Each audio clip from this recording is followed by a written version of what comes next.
You are listening to an American Free Press podcast. I'm American Free Press roving editor Mark Anderson, and today, Monday, May 15, 2017, I'm with Daniel Estulin, a noted Bilderberg author, researcher, and now documentary maker on this nefarious group that's been having these secretive meetings in posh hotels and resorts since 1954.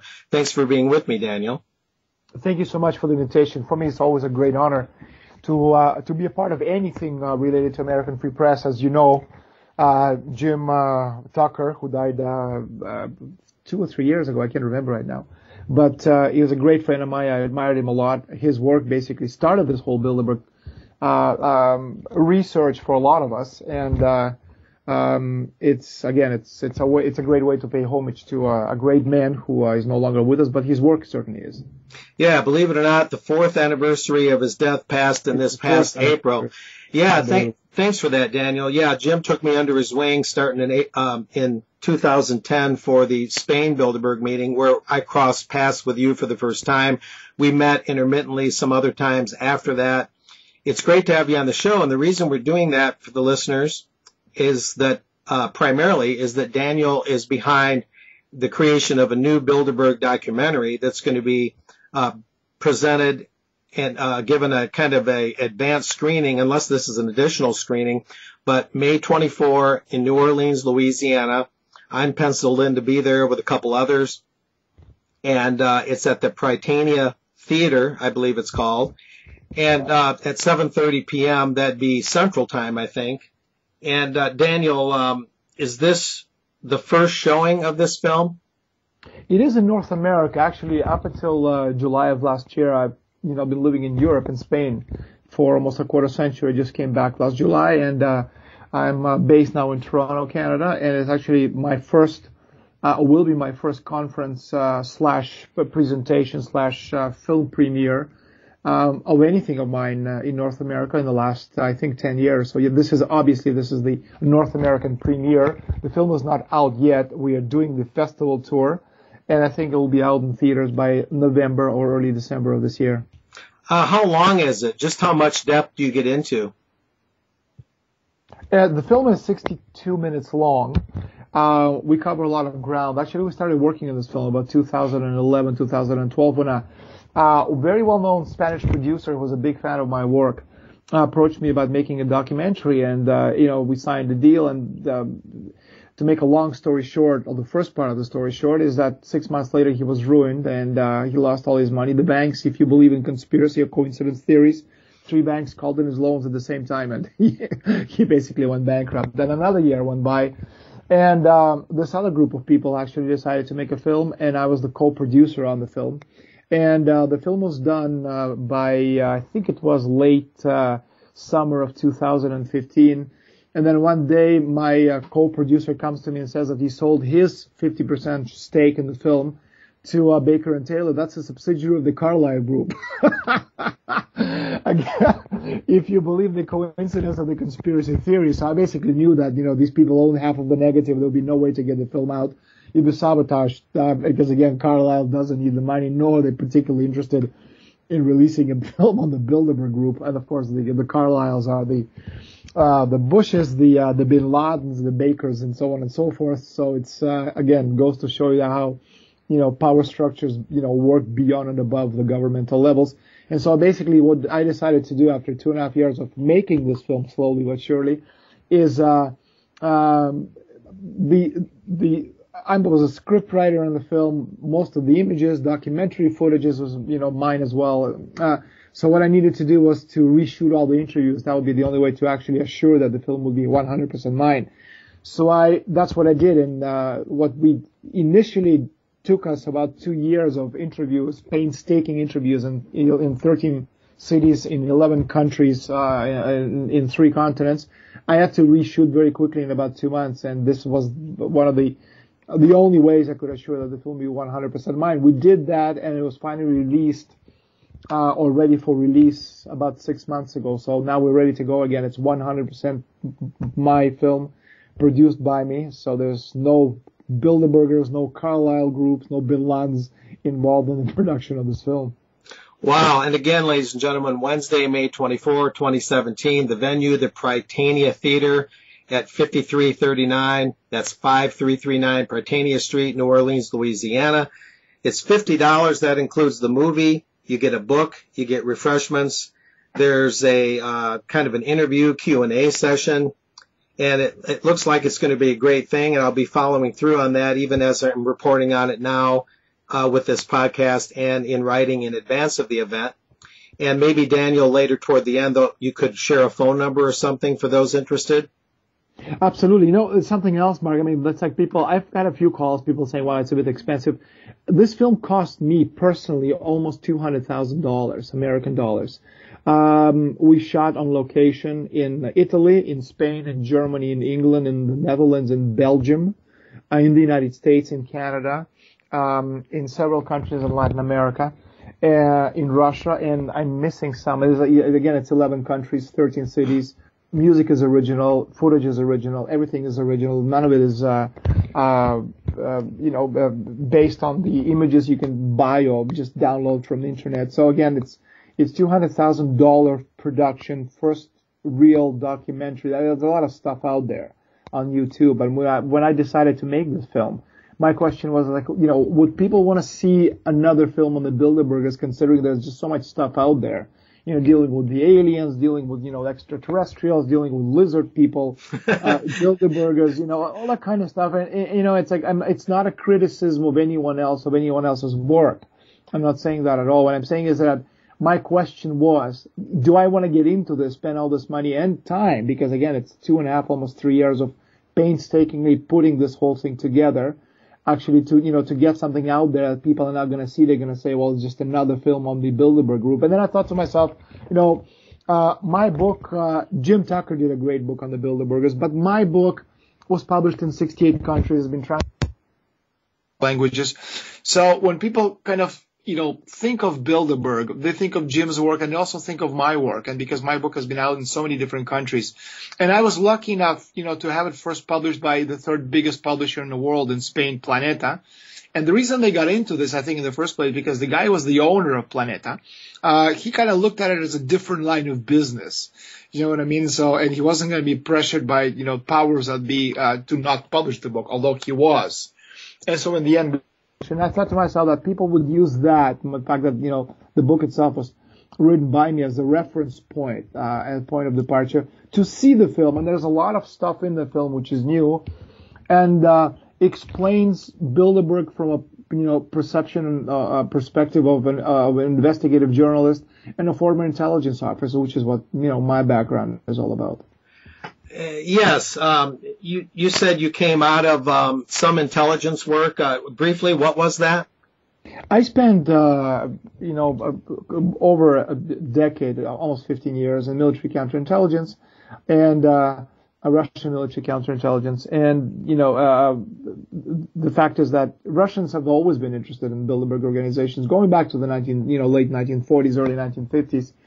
In the time of, the rise of Atlanticism, the culmination, of yes.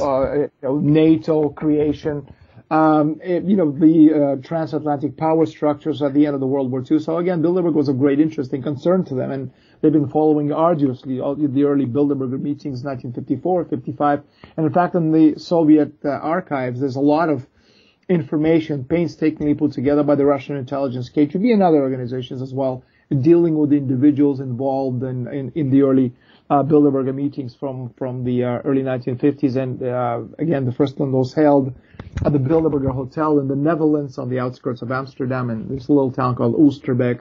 And the hotel itself is called the Bilderberger Hotel, which is why, again, it's the reason they're called the Bilderbergers and not the the Western the Best Western Hotel.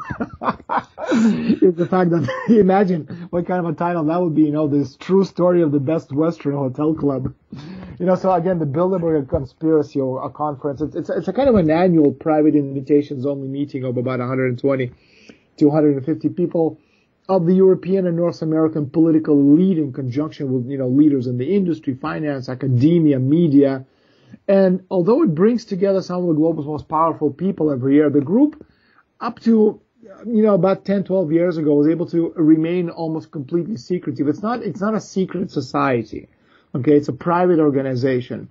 And very little information came out. And that's one of the things that Jim Tucker talked about early on. He, being a seasoned reporter, based in Washington, he didn't know anything about these people until, 30, 40 years after the meetings first, took place. Correct. So it's supposed to show you how secretive these people are. But again, rather than, being a totally homogenous group, the Bilderberg meetings, they're organized around the principle of reaching consensus instead of sort of voting on formal resolutions. Nobody tells anyone what to do. No one threatens anyone. But again, you're looking at the former NATO alliance, Western Europe, Canada, the United States. That's why it's called, the Bilderberg. You have other organizations such as the Trilateral Commission, which is this other private organization founded back in the 1970s, 73 to be exact, by David Rockefeller and it was Brzezinski and Jimmy Carter, which is Americas, Europe, and Asia. That's trilateral. And then you have Council on Foreign Relations, which was founded in early 20s. That's the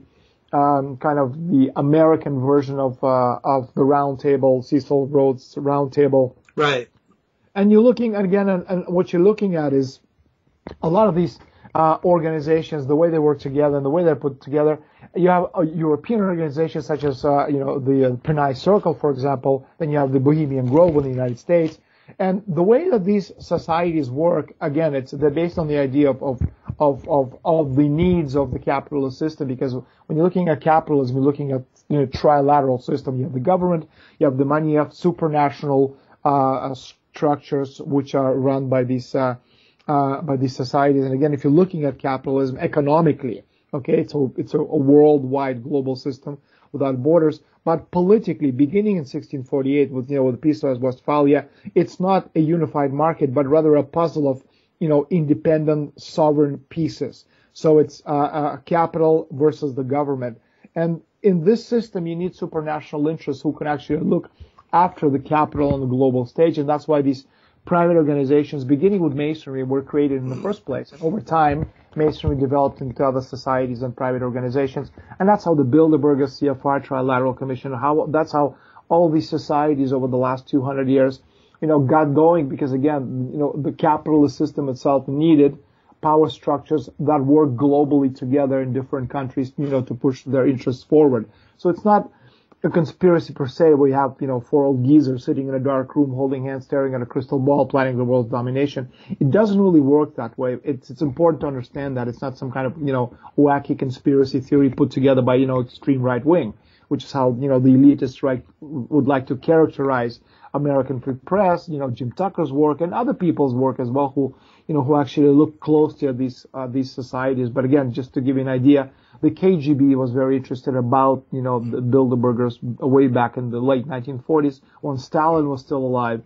And, before it was called Bilderberg, needless to say. And, when the whole thing got started in 54, Stalin was already dead. But the system itself was what, really, was of great concern to the Russians or the Soviets at the time, how, the whole thing was put together. And if you kind of look and study the first 5 Bilderberg conferences, for example, Mark, they played a decisive role in the lead up to signing of the Treaty of Rome, recognized by the European Union itself as a kind of formative event that lies at its foundations. And during these meetings, for example, protectionism was successfully subordinated to the liberalization or liberalizing idea of a common markets. And documents leaked by, WikiLeaks, for example, show that there was a general recognition of the pressing need to bring the German people together with other people in Europe into a common market, among the Bilderbergers at its third conference back in September 1955. And it was generally recognized that it is, in their common interest and responsibility to arrive at the shortest possible time at the highest degree of integration, beginning with a common European market. That's what, these people talked about. Yeah. So that's what Bilderberg is. What I want to interject there is Richard J. Aldrich, the scholar out of the UK, and others have outlined that when Joseph Redinger, one of the founders with Prince Bernhard of the Bilderberg Group, when they first kicked things off, they were trying in the post-World War II years, they were trying to reorganize Europe in the way that you're describing. capital over people, capital over sovereign governments.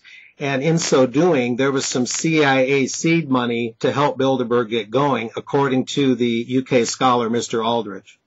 Oh, no, that's absolutely true. In fact, Aldrich is one of the people I interviewed. He's in the documentary. He actually talks about this. I met him. He's a wonderful man. He lives in Amsterdam, and he was part of my initial interviews. Before the Carlyle Group and Bin Laden and company decided to, get their dirty, grubby heads on my film. And then after I got rid of them, we interviewed him again. If you kind of go back, to the early 1950s, May 1950, French Foreign Minister at the time, Robert Schuman, he proposed to place Franco-German production of coal and steel under the common supranational high authority with sovereign powers of its own. And basically what followed was, the establishment of the European Coal and Steel, Committee between West Germany, France, Italy, and also the Benelux, Belgium, Luxembourg, and the direct predecessor to the European Common Market. And again, the CIA had a role in playing in this thing.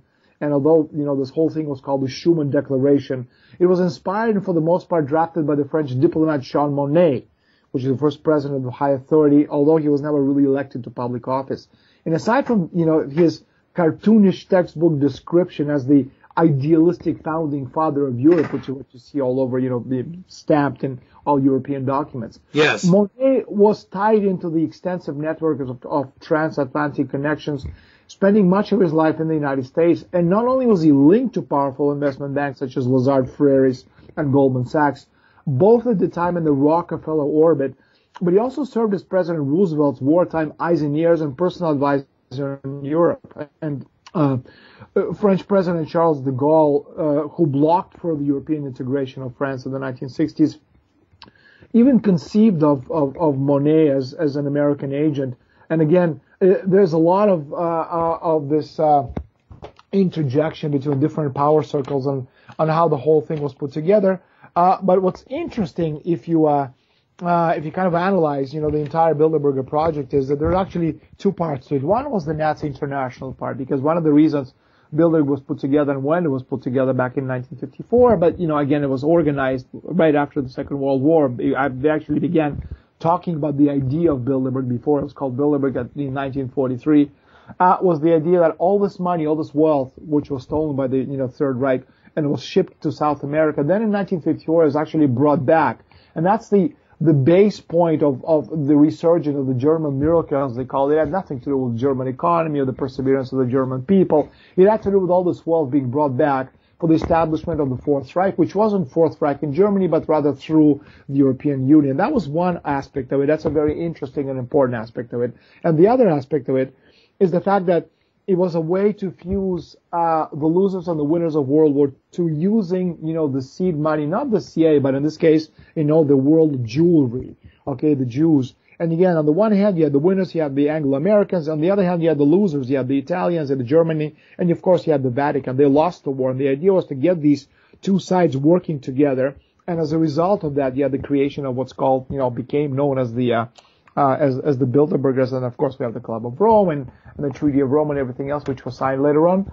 But the whole point of this, ultra-imperialistic, roadmap, which led to the Treaty of Rome, which led to the creation of, of what we now know as the European project, it was put together by some of these key individuals, and you mentioned one of them, of course, one of key individuals. The project is a Polish politician in exile by the name of Joseph Rettinger, who was a Jesuit, or he studied, in Jesuit schools. So he was obviously, Jesuit trained, as was Fidel Castro, who was concerned about the growth of this anti-Americanism in Western Europe. And they basically proposed this international conference at which the Western European and North American elites will be brought together to promote their version of Atlanticism. And, you had the Prince Bernard of the Netherlands, which of course the consort to Queen Juliana of the Netherlands.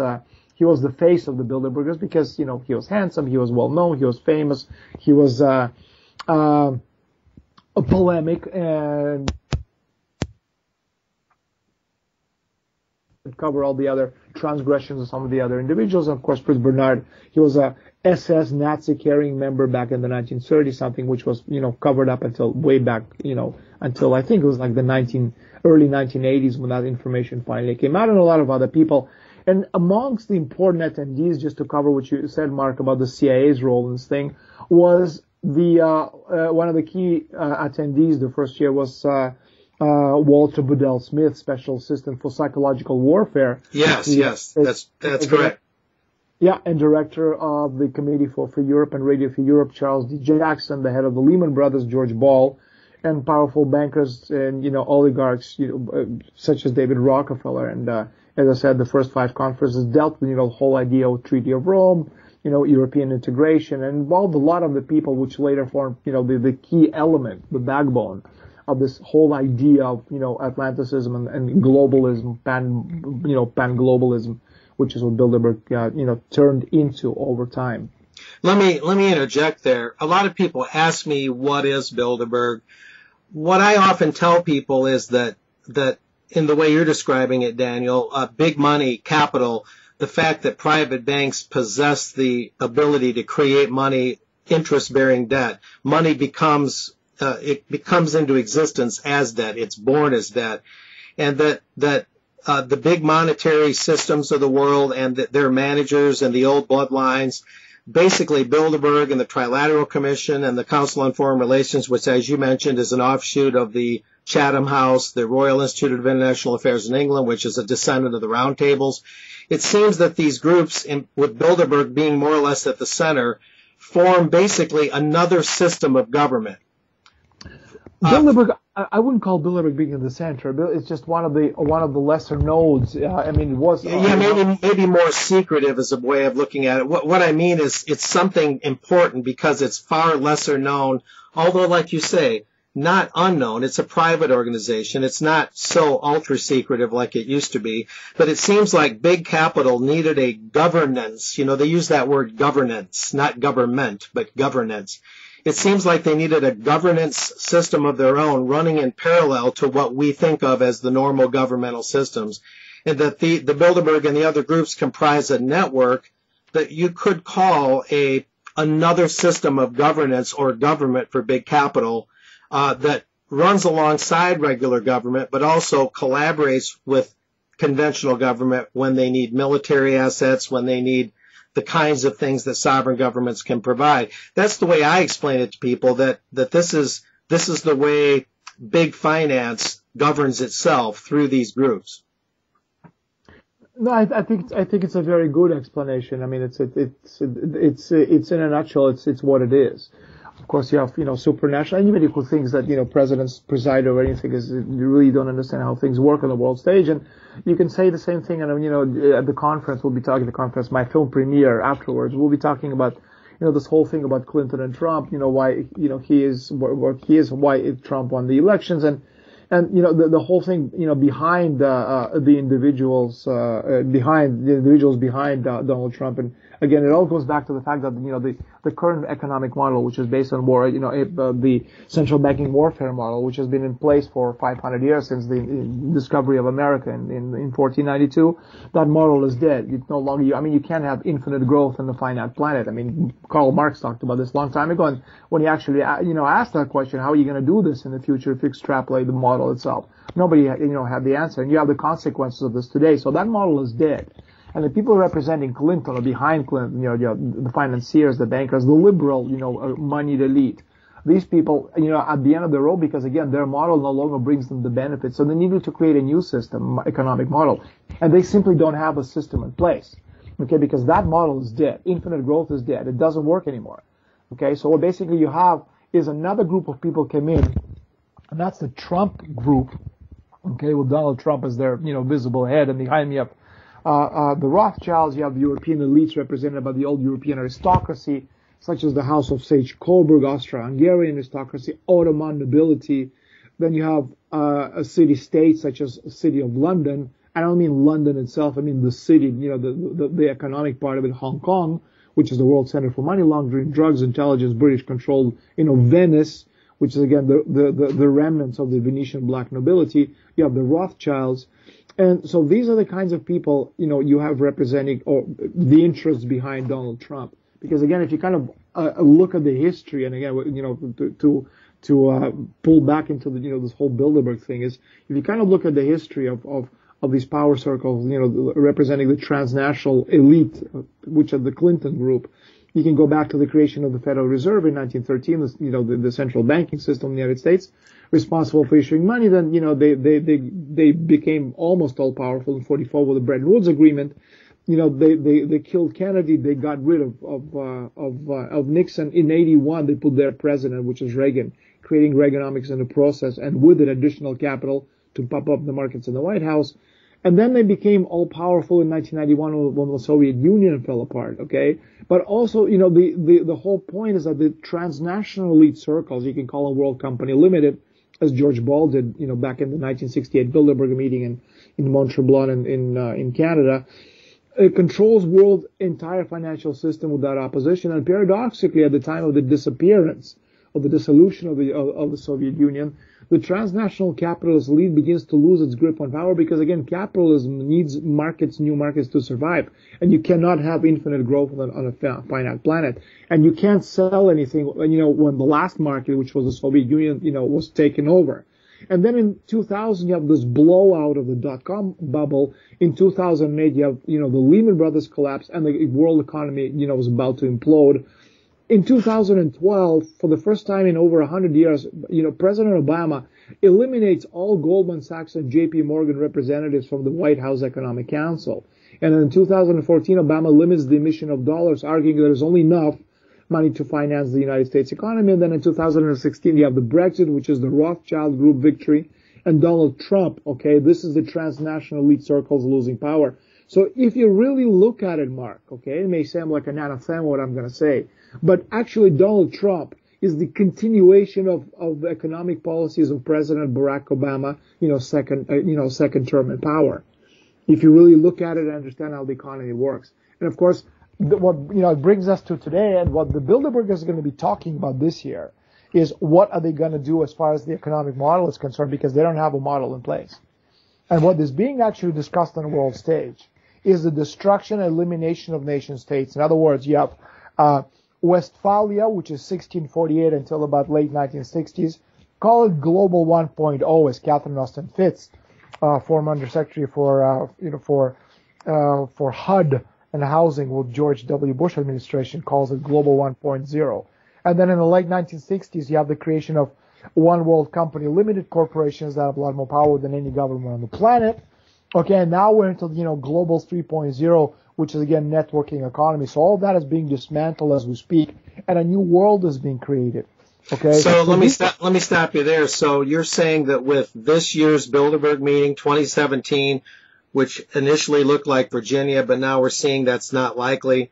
You're saying that they're right on the cusp, right on the brink of this economic or financial system 3.0. In other words, they've hit a bit of an impasse here, a wall, and they've got to restructure this right now. Well, it's not only that they hit an impasse. It's the model is dead.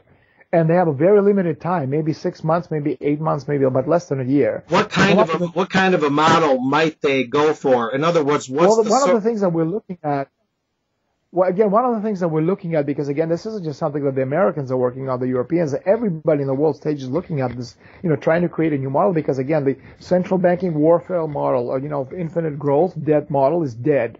Okay, there are no benefits, and it can't work on a finite planet. So they need a new model. Otherwise, you're going to wake up one day very, very soon, and I mean very soon, and you're going to live in a world of Mad Max or Blade Runner, where everything is going to be closed, banks are not going to work, money is going to disappear, and people are you're going to have barbarians at the gate, and you're going to see how hungry they are. And that's what we're looking at. That's what they understand. The fact that 99% of the population don't understand it doesn't mean it doesn't exist. It exists, and they understand it. They're really scared, because they understand that they can no longer paper it over. It's dead. The system is dead. They need a new system. And so what they're looking at is dismantling of nation states, of independent countries, which was the Westphalian creation back in 1648, and the creation of regional blocks, I don't mean European-style regional blocks, which is a political regional union, rather regional blocks of countries working together purely on an economic basis. And for that to work, you need a minimum number of people in order to be able to sell your goods. And the minimum number of people, as far as regional blocks are concerned, from the economic point of view, is 600 million people, which is why there's a lot of different regional blocks that are being discussed right now. For example, one of them will be Canada, the United States, Australia, New Daniel, Zealand, and parts of Mexico. Yeah, well, there's a little bit of that. There's okay, there'll be like other parts of Mexico. Sorry. Can you hear me? There's a little bit of a problem on rare occasion with your mic kind of bleeping out very, very briefly and then coming back in. I don't think it's going to be a huge issue. It hasn't been so far. It really just started in earnest right now. I'm just mentioning it very briefly. Okay, maybe it's just because of the way I was sitting, kind of leaning back in my chair. So what I'm saying is that, without getting into it too much, because I think it's going to be too much for the people. I think what they're doing right now is they're looking seriously at the possibility of dismantling countries and creating regional blocks. And now, let me interject there. But isn't that exactly the wrong thing to do in a logical, common sense way? Coming from a non-elitist like yourself or me, isn't that the wrong thing to do? They have no choice. They're in a survival mode. You're looking at the dismantling and destruction of the entire world. You're looking at economic Armageddon. You're looking at the end of the world as we know it. And when that, when as Jack Ma said, when trade stops, war start. And that's one of the reasons, you had the Clinton crowd who was so dead set gung ho on getting wars, because wars, they don't write off debt. They simply write off responsibilities. And so what you're looking at right now is trying to, on the one hand, Trump, who is the enemy of the Clinton liberal crowd. And unfortunately, the liberal crowd, they run the financial system, the world stage. They control the economic system. In Russia, Putin doesn't control it at all. Putin controls foreign policy. The other people control the economy. And they're the enemies of Trump and of Putin. And up until Trump's election, Putin simply couldn't get rid of them, because that would have been a declaration of war against the interests of the liberal moneyed elite. And then you wouldn't have had the sanctions against Russia. They would have cut off access to SWIFT, and that meant, cutting off access, to the money supply of the entire nation. And Putin would have had only one option. That would have been the nuclear option, nuclear war. Okay? So for the first time since the election of Trump on the world stage, Trump is not going to work with the liberal circles who are doing what they're doing in the United States to destroy his presidency.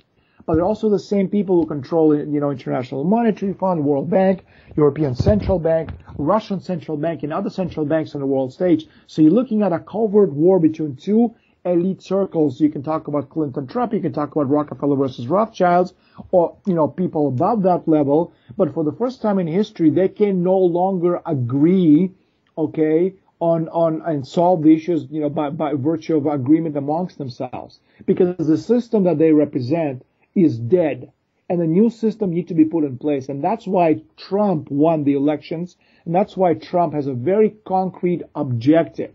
He needs to create a new system, put it in place, make it work, and save the world in a very short period of time. It sounds like a Hollywood film, but unfortunately it's the reality. Well, let me interject there. So whatever Donald Trump ought to do right now, you're saying that he's not in alliance with the Bilderberg group or their satellites. Trump was never part of the Bilderberg group, because the Bilderberg is, again, the liberal moneyed financiers, bankers who represent Clinton. Okay? Works for different, paymasters. His paymasters, if the paymasters who represented Clinton are the Rockefellers, the Eastern establishment, Silicon Valley, Hollywood, the coasts, basically. What you have, the people who represent, or who Trump represents, okay? They're people who come from a completely different environment. Again, if you're looking at the people that he represents, you're looking at the European oligarchy, you're looking at the Windsors, the British royal family, a British Empire. You're looking at the city-states such as Hong Kong, such as Venice, such as Singapore. You're looking at the European aristocracy, as I said before. The House of Sage Coburn, Austro-Hungarian aristocracy, Ottoman nobility. Okay, and on a smaller scale, Trump is supported by U.S. intelligence agencies, with the exception of the CIA and probably the DEA, because again, The CIA would lose access to the lucrative drug trade, okay, which also would happen to the DA. But again, they're different groups of people, and they don't work for the same master. And the fact that Trump is a billionaire doesn't mean he's a Bilderberger. Well, so the people that he hired that come from Goldman Sachs, Treasury Secretary Steve Mnuchin, others in Trump's cabinet, some people of a populist persuasion are a little dismayed that Trump has so many high money people and not more rank and file people in his. Yeah, but I'm not saying they're aligned with Bilderberg, but it gets a little ambiguous. He had Peter Thiel, who's on the Bilderberg steering committee, meeting with him a couple of times. That may or may not mean anything. I realize that. He's a PayPal founder, Peter Thiel, as many know. A lot of people hearing this might think that they might agree with you, or they might just kind of reserve judgment. Maybe they need to see the film that's coming up in New Orleans. We'll plug that again in a minute. But some people, they see Donald Trump as doing some of the right things, getting us out of the Trans-Pacific Partnership, but they see a lot of ambiguities there, and they wonder about the Goldman Sachs people. Is he really draining the swamp? That doesn't mean, yeah. The point is that, again, when you're talking about high level politics, like that, that high level politics, it's not black and white. You're going to have a lot of shades of gray. You're going to have to make deals with people you don't want to deal with. Because again, if you're looking at Goldman Sachs, these are the people that have been there for last a long time. They know where the bodies are buried. If you need to re-engineer the economy, you know how to do that, because the people who are doing it are the ones who destroyed it in the first place. So again, he needs these people, not that he wants them, but he needs them. And, there's also a good possibility that making these deals to actually, get into position of power, he needed to include them in the equation, because otherwise he wouldn't have been able to win. I thought of that. Yeah, that thought has come across my own mind and that of readers and editors with AFP and other people I've spoken with about it. And I appreciate you clarifying that. Of course, the purpose of today's podcast is not to get into that alone. But you do address the Trump factor in your upcoming film showing, correct? Not as much, because again, remember that. Okay, sorry. Because we'll be definitely talking about it in the conference, post film conference. Because when the film was done, that was like last year. The Donald Trump phenomenon wasn't front and center. But we'll definitely be talking about it in the conference, and we'll tie it into the Bilderberg group and everything that you and I have been talking about for the past almost hour. Yeah, we'll talk about that. I got a couple questions for you, and I'm sure you've seen some of this. It's interesting that there's the American Friends of Bilderberg Incorporated, run by James A. Johnson, with whom I'm sure you're familiar. They're actually enrolled under the New York State legal system, the American Friends of Bilderberg, as a charity, which is a very interesting thing. And I wanted to get your take on this. Bear with me just a moment. You've probably seen some of the 990 forms that the American Friends of Bilderberg have to file with the IRS. It's interesting that, and this is recognized by the state of New York as well as the U.S. Internal Revenue Service.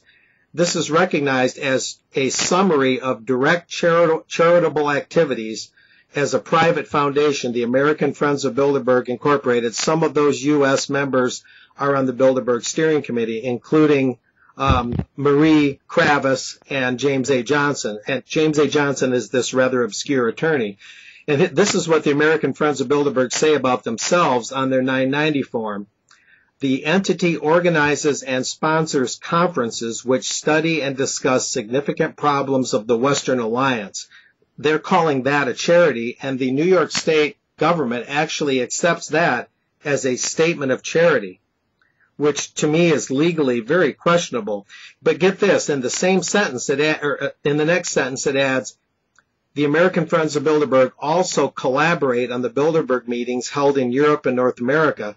So they're talking about two things here. The entity organizes and sponsors conferences which study and discuss significant Western Alliance problems, and they also collaborate on the Bilderberg meetings. In other words, the American Friends of Bilderberg is sponsoring conferences other than the Bilderberg meetings. And this is interesting. Any hint in your studies as to what those other meetings might be?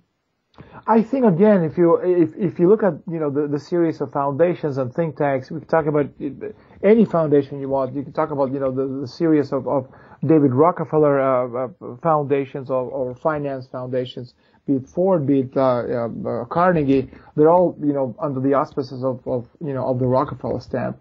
They all work together and collaborate on a global stage, and in different countries. That's how these people be able to get their agendas, international agendas forward. Because again, nobody tells anybody what to do, but they all work together. They all work out their differences. They all iron out how things should be done, and they all work towards a particular objective or goal. And that goal has to do with, in their case, promoting liberal banking, economic, financial, or financier elite interests, which has very little to do with make America great again. And that's again one of the reasons. So we don't know exactly what those other conferences of the American Friends of Bilderberg are. I mean, I can take a stab at. Yeah. We know what some of these foundations are. We know that they work with them. We know that, the individuals who attend them are pretty much the same.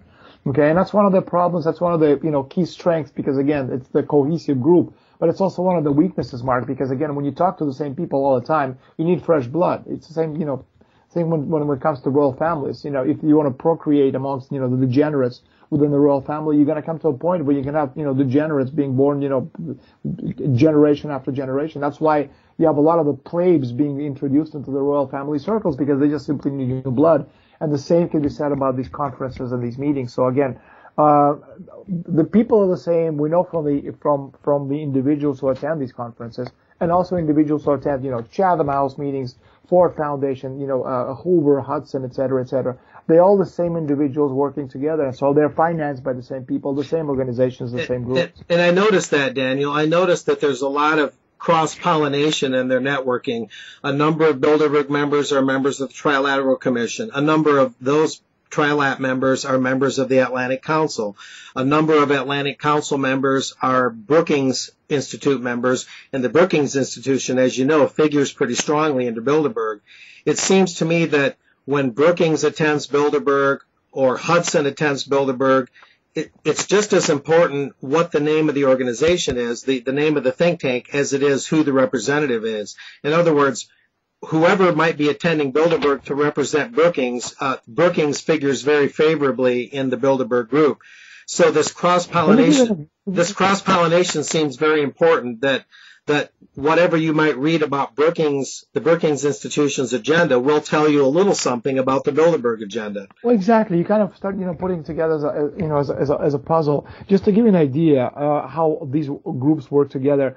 For example, going back to post-Second World War period, late 1940s, early 1950s, to destroy the Soviet Union, over 1,200 institutions in the West worked together to understand Russian and Soviet culture, infiltrate it, and to destroy it from within. And you're looking at a total of over 200,000 people working towards that goal of destroying a nation of 300 million. Okay? So needless to say, when you have such organizations as the Bilderbergers and, all these groups such as the, Friends of the Bilderbergers who finance them, they all work. It's a very cohesive group whose objective is, again, to, the goal hasn't changed, Mark. If back in the 1940s was destruction of the Soviet Union, now it's, control the world stage, one world company limited, or call it, whatever you want, but the idea hasn't changed. Just, the initials of the organizations might have to a certain point, but again, the people who finance them, their overall objectives haven't changed at all. Before we summarize, I've covered a few Bilderberg meetings. The last one I covered in person was Austria, 2015. And as I watched this, I was somewhat aware that we were reaching some sort of economic impasse. You said impasse was too weak of a word. That you're probably right. What I fear, though, is that because these are the kind of people that built the economic world system 1.0 and economic world system 2.0, and now they're looking for the third time's the charm. What worries me is that they built two failed systems that ultimately failed, and that this hubris is there. In other words, this arrogance that only they can create that third and perfect model.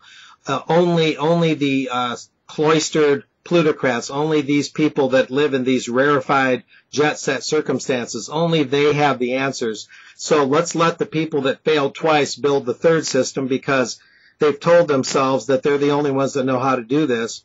What I fear is Mad Max from Thunderdome could happen if for no other reason than the incredible over self-assurance of these people thinking that they're the only ones that can do this and that if they don't do it, no one will. I don't believe that to be true, but that's my concern, is that they have too much confidence in themselves and that if they try and build this third system that's going to avoid this catastrophe, that it'll fail just like the first two did. Well, except that they're no longer in control, Mark, which is why, again, they lost and Trump won, because Trump represents a different group of people, an alternative group. But can the Trump group overtake such a deep-seated power structure that goes back, even to the Federal Reserve of 1913? I mean, Mark, if you look at the people who control the Trump group, their wealth doesn't go back 100 years. Their wealth goes back about 1,000 years. I'll give you an example. In the there was a well, I interject. I didn't mean that the old system, if you want to call it that, I didn't mean their wealth only went back 100 years. I'm going back. I was only tracing some of their institutions. Yes, the money lines go back much further, of course. I mean, the Bank of England was created in 1694 or so. And so on. And so I didn't mean that their wealth was limited to 100 years ago, but just go on. I just wanted to clarify that. The people who are behind Trump, again, it was a couple of years ago, it was a very interesting report put out by a couple of researchers, one American, one I think it was from New Zealand or Australia. And basically what they were able to trace is going back in the United Kingdom to the time of the Richard Lionheart, that's 1180, that's 837 years ago. That 1% of the population, that's 162,000 people, okay, who are all related to each other, almost 70% of everything, okay? And in Western Germany, not Western Germany as in Western and Eastern Germany, but Western part of Germany, 70% of the industry is in the hands of the old Saxon aristocracy, okay? So as it turned out, it was simply impossible for Trump to lose the elections because the people behind Trump are infinitely more powerful, okay, than anybody representing the interests of the Clinton or the Rockefeller elite who are trying to, wrestle the power away from them. And so again, the people who twice failed at the financial system, they lost power. And they're doing everything in their power to get that power back, but they lost to a group of people who are far more powerful or far more invisible than anything that I've ever seen. Okay, and that's where we're at today. And the point is that these two systems are diametrically opposite. One represents this globalist, okay, liberal, banking model of central banking warfare model, which has been, around for the last 500 years and doesn't work anymore because it's based on infinite growth on a finite planet. And the other group represents, you can talk about the isolationists, you can talk about, things based on infrastructure and development. That's one of the reasons why, as soon as Trump came in, he immediately started talking about infrastructure. Because progress and development. So in other words, the Trump model, if we can call it that for short, is based more on financial realities and not so speculative. Exactly. And because, again, progress and development of society is directly proportional to population density. If you can improve technology, you can improve development, you can improve progress on the planet Earth, you're looking at greater good for everybody. And that, I don't mean that Trump represents us, the people. In no way does he do that. No, the people behind him represent us in any way, shape, or form. What it does mean simply that at this point in time, okay, the interests of the supranational elite behind Trump, who have been in power for thousands of years, at this time, their interests coincide to a certain point with the interests of 99% of the world's population. In no way, shape, or form am I saying that these people represent the interests of the common man. They will never represent the interests of the common man. They'll want us dead the same way as the other people do. But just right now, they need us more than the other group that represents a different economic model which doesn't need us. Okay. Oh, okay. So monopoly capitalism of the speculative nature has failed. The economic warfare, debt-based model, too reliant on growth, unrealistically connected to growth. So there's this competing system that's behind Trump. It isn't really populist. It isn't really interested in the people's welfare per se. Never. But you're saying but you're saying the interests of the people and the interest of this competing system just happen to converge right now. At this point, right now, okay? It doesn't mean that it's going to last a long time. What would you say the window is? Is the window 10 years? No. Is the window 20 years? No. There is no 10 years period. Even the CIA that used to make 25-year, predictive reports, they're limiting it now to about 5 years. Well, before it used to, take years, to get to fruition. Now it takes us weeks. You see this whole, accelerated, insanity that we're living through. And the point is that, the time itself has basically shrunk to the, to the minimum common denominator. So we don't have years, we maybe have a year maximum to put together a new model and make it work. Is this why, and I'm not expressing my opinion, I'm just asking you for yours. Is this why the media is constantly haranguing Trump, pulling at every nose hair? I mean, literally just picking apart every word, every sentence. The media represents the elite group that lost power. And they will do everything in their power, media, Hollywood, Silicon Valley, New York, the coasts. They will do everything in their power to get that power back. Because they lost access to the cash. They lost access, to the strings that pull power. So they need to get it back. So they will do everything in their power to get rid of Trump. Lying, stealing, inventing things, blowing things up, using terrorism, nuclear terrorism, whatever you want. Okay, they'll blame it all on Trump. They write it off on Trump. But they'll do anything in their power to get back in power. Because they represent an alternative model which is dead. But for them to survive, they need to get back to power. Does this mean that Bilderberg is not at its height of strength? In other words, since we're talking about Bilderberg, and we're going to... Their strength has greatly been diminished. Why do they keep meeting? I mean, 1954, every year except 76 during the Lockheed scandal that affected Bernhard, as you know. Why do they keep, are they just kicking the can down the road now? Are they trying to reorganize? I noticed they brought a lot of younger blood in over the last few years, the Eric Schmidts of the world, and the high-tech people started showing up. As you say, they need to freshen. Because it's a change of the model, because you're going from, the warfare model to that model to a new model, which is, industry, which is technology, which is networking. Okay, while they're dismantling, and that's the subject of one of my books called Trans-Evolution, The Coming Age of Human Deconstruction, talking about the future of humanity, while they're dismantling the model on the planet Earth. And we are in a financial crisis. The global 2.0, as Catherine Austin Fitts calls it, that's dead. Okay, the money has been stolen, $40-50 trillion according to her calculations. Okay, but that money is stolen, it doesn't disappear. Okay, somebody has it, and it's being reinvested into another model. Okay, which is space-based economy. So on the one hand, they're destroying the Earth-based model, but on the other, they're building this interplanetary model. And for that, you need three elements. One, you need the satellites, because in the old days, those who control the sea lanes or the empires, the British Empire, the Spanish Empire, the Portuguese, the Dutch, so on and so forth. Today, these, sea lane empires are space communication systems. That's why all the great powers launching satellites into space, because you have GPS, you have communications, you have money, etc. And beyond that, you need two other elements. You need a new monetary system, because if you're gonna, establish an interplanetary civilization, they need a new model which is not based on global control or Earth-based control. And for that, you need new money. You don't need dollars or rubles, or euros. You need a new economy, new finances, new money, and that money is going to be digital currency. And for that, you need a new platforms. Now it's going to be 5G. Okay, so the whole model is changing itself, okay, based on a central banking warfare model to a new space-based economy, which is networking 3.0. Okay, but that's another story for another day. But there are a lot of challenges ahead for us and for them. Okay, they're navigating very treacherous waters, and again, there are barbarians at the door. They're not going to take too long to come in and eat us alive. So for the Bilderberg meetings, they're as much in a survival mode and to remain relevant and to keep their... Definitely survival mode, Mark. You said it well. Definitely a survival mode. The way you see it. So this neoliberal, monopoly capitalist, growth for growth's own sake system that they've been pumping That's dead. That's dead. So therefore, if it's dead, then that thereby weakens its parent, or at least one of its chief promoters, that being Bilderberg.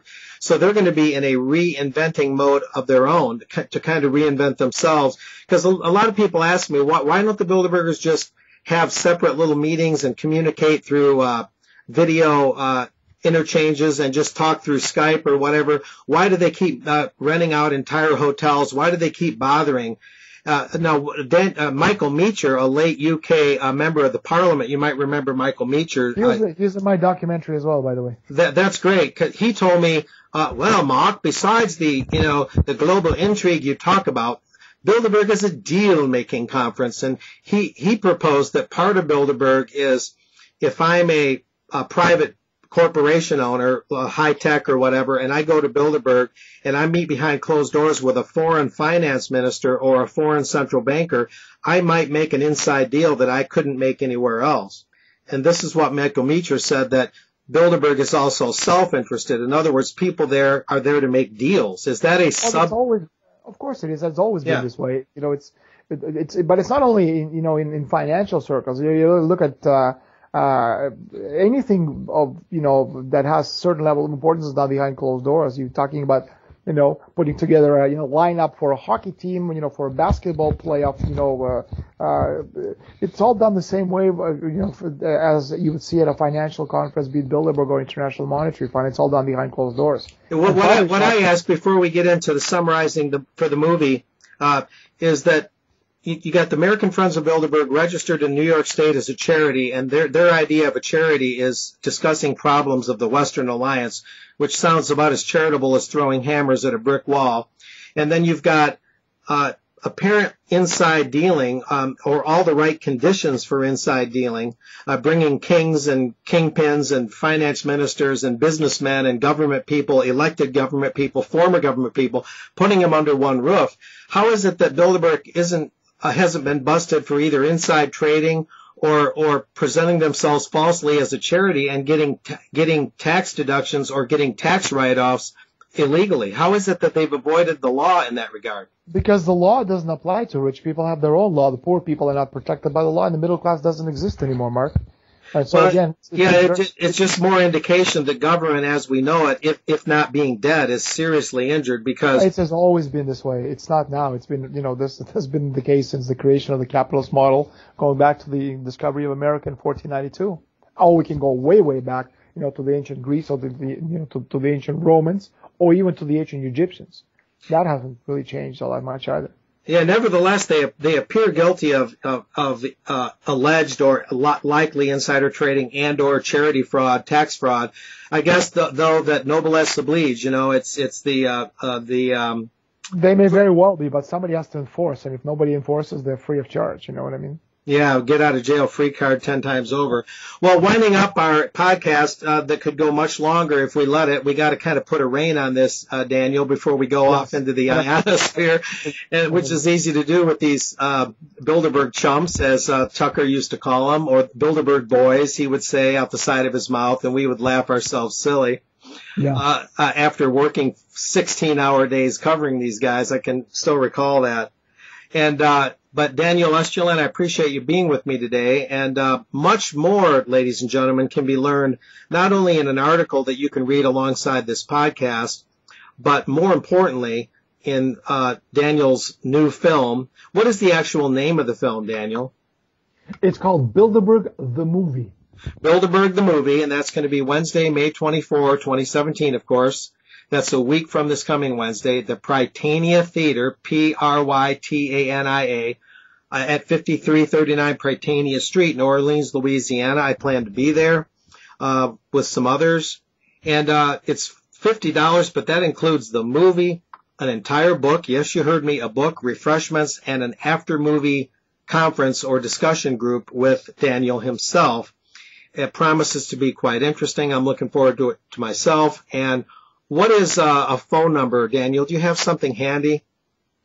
That's a good one. Hang on a second. Let me just see. I'm looking at the site right now. At any rate, listeners, you can call my publisher at. Hang on a second. Just give me 1 sec. I'll give you the number. Hang on. Okay, it's 1-541. 744-0090. Say it one more time. 541-744-0090. I'm going to send it to you via Skype so you can have it. That's 541-744-0090. 541-744-0090, correct? Yeah. And very good. Is Chris Milligan. And as for Chris? Yeah. Okay, you heard it here and probably heard it here first, ladies and gentlemen, in this podcast with Daniel Estelin, noted Bilderberg author, researcher, and now documentary maker, just over an hour long.